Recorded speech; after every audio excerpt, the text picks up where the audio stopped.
Ano ba tong hayop na charger naman to? Hayop na charger na to, hindi naman nag-charge. Ano naman ginawa dito? Busi talaga.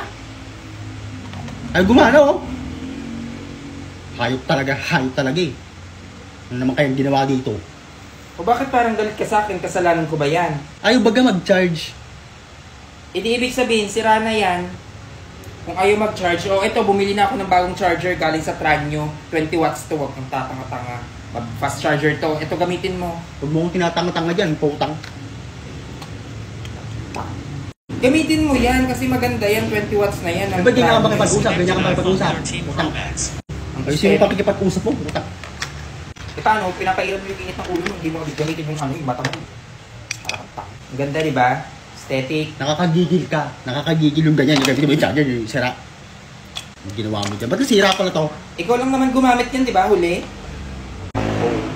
Dami-dami ng charger. Baga na nasisira baga. Yan, hindi na masisira yan kasi matibay talaga yung charger na yan. Oh, fast charger nga. Ang bilis nag-charge. Charging iPhone 13 Pro Max. Diba? Yun, di ba? Oh, 20 watts. Tranyo. Super fast charger kick. Type-C to Lightning. US standard adapter. Yung kagastos putang. Siyempre mamahalin yung cellphone mo, kailangan maganda yung charger mo, pero hindi yan sobrang mahal. Ba't kasi binili sa akin makipag-usap? Putang. Kasi nga, mura lang itong charger na to. Gago ka ba? Ha? Gago ka ba? Gago ka rin. Gago ka. Huwag ka na makikicharge yan sa susunod ha. Bumili ka rin ng sayo, mura lang. Dapat hindi mo sinira yung isang charger. Ikaw gumamit na to, kaya nasira. Hayop ka. Hindi ka nga. Hayop ka. Hayop ka.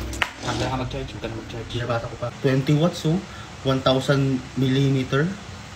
Ano to? Mahal Anong to. millimeter? Mahal to. Mahal to no. Ano? 1,000 mm. Ano yan? Babasa ka pa, hindi Ano ka yan? marunong umintindi. Buisit ka. 1,000 feet. Mahal na naman to. Was ka na naman. Mahal to. Mahal to. Mahal to. Hayop ka. Mura lang yan, tangina mo. Nasaan to nabibili? Saan to nabibili? Dito sa TikTok. Saan pa nga ba nabibili yan? Diyan lang sa TikTok, sa Yellow Basket.